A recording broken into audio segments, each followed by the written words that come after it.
नमस्कार मित्रों, बिहार विधानसभा सचिवालय की एक और बड़ी वैकेंसी आई है जिसमें दो पोस्ट है। पहला पोस्ट जो है वो है सहायक प्रशाखा पदाधिकारी यानी ASO इसको इंग्लिश में कहते हैं, और दूसरा पोस्ट जो है वो है सहायक अवधायक यानी असिस्टेंट केयर टेकर।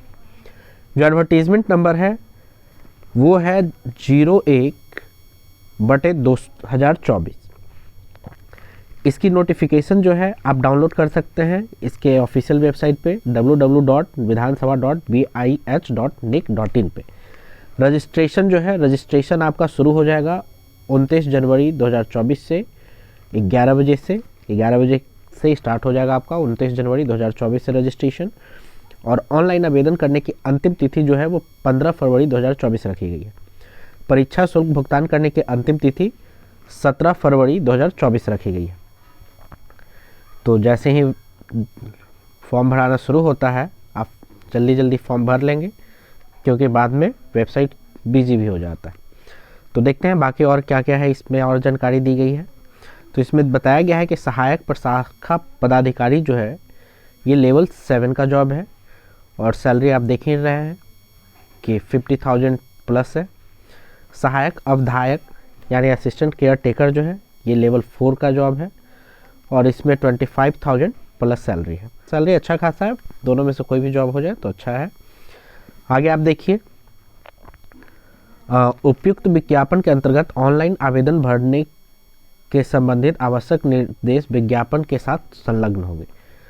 ठीक है, और इसमें सीट देख लेते हैं। सीट की बात करें तो सीट बहुत ज़्यादा तो नहीं है, फिर भी अगर आप लेने की इच्छुक हैं तो आप 50 सीट में भी फाइट करके ले सकते हैं, जिसमें जनरल वालों के लिए 0 सीट है, EWS में 4 सीट है, अनुसूचित जाति के लिए 13 है, अनुसूचित जनजाति के लिए 2 है, अत्यंत पिछड़ा के लिए 20 है और पिछड़ा वर्ग के लिए 11 सीट है। वहीं 35% आरक्षण के तहत महिलाओं के लिए 17 सीट रखा गया है, जिसमें EWS का 1 है, अनुसूचित जाति का 5 है, अनुसूचित जनजाति का 7 है और अत्यंत पिछड़ा का 4 है। आगे देखते हैं, जो असिस्टेंट केयर टेकर के लिए है सहायक अवधायक, इसमें और भी कम सीट है, 4 सीट है, जिसमें जनरल के लिए 2 सीट है और अनुसूचित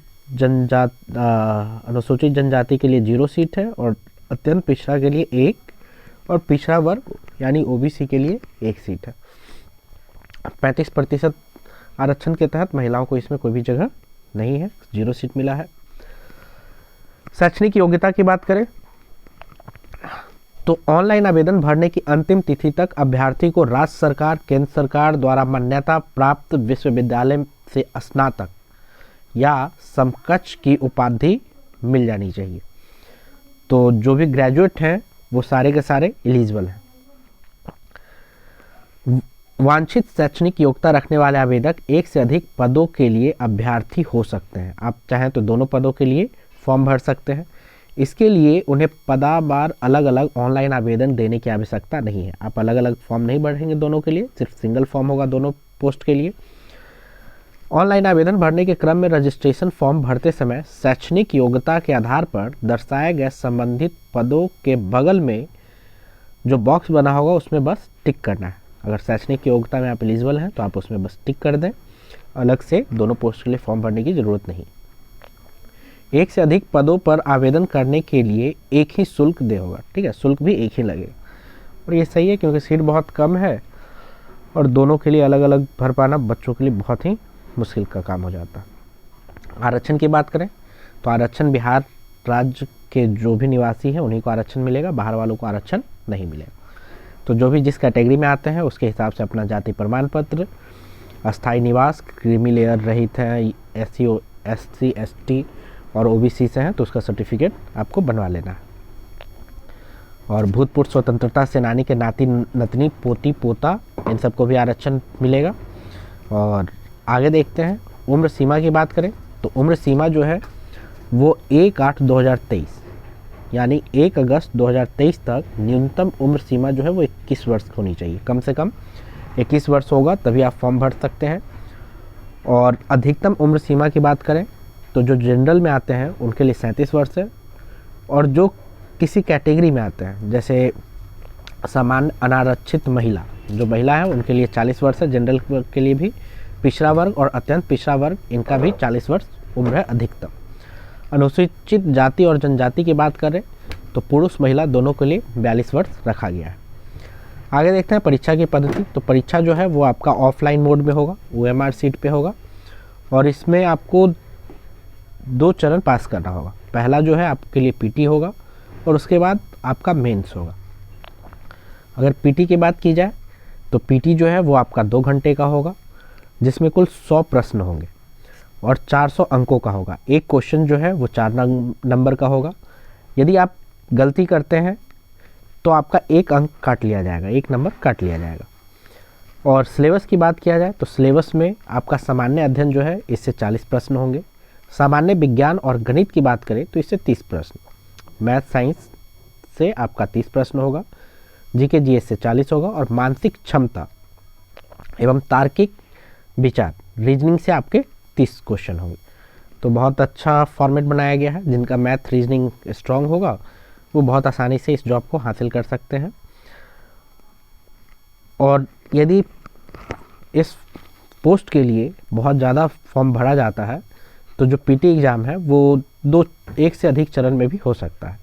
तो अगर एक से अधिक चरण में होगा तो उसको नॉर्मलाइजेशन करके नंबर दिया जाएगा, जिसके बारे में आप FAQ frequent asked question about equating off score on multiple forms पे जा करके देख सकते हैं। बाकी तो विषय आपको समझ में आ गया। अब मुख्य परीक्षा पे आते हैं। तो मुख्य परीक्षा जो है, जो बच्चे PT का मेरिट क्लियर करेंगे वो मुख्य परीक्षा के लिए एलिजिबल होंगे, और टोटल सीट का 10 गुना संख्या के बराबर बच्चों को मेंस के लिए सिलेक्ट किया जाएगा, 10 गुना। ठीक है। आगे अगर आप देखते हैं तो जो मेंस के लिए है, तो मेंस के लिए अलग से बच्चों को, जो भी अगर PT क्लियर कर लेंगे उनको मेंस में अलग से फॉर्म भरा जाएगा, उसके लिए अलग से विज्ञापन निकलेगा, और जो मेंस क्लियर कर लेंगे वो इस नौकरी में बहाल हो जाएंगे। परीक्षा शुल्क की बात करें तो 600 रुपये है जनरल वालों के लिए, OBC वालों के लिए, और चाहे वो किसी भी वर्ग के महिला हो पुरुष हो, ठीक है, ये इन सब के लिए 600 रुपये है।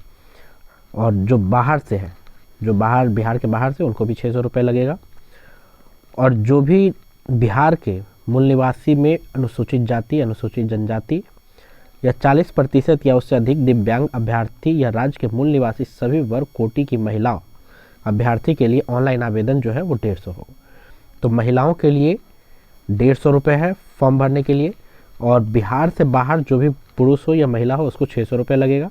बाकी जनरल, OBC, EWS के लिए 600 रुपये चार्ज होंगे। लेकिन बिहार की जो महिलाएं हैं वो 150 रुपये में ही भर सकती है, चाहे वो किसी भी कैटेगरी से आती हो। तो ये सब कुछ आपको बता दिए हैं। तो 29/1 से आपका स्टार्ट हो जाएगा फॉर्म भराना।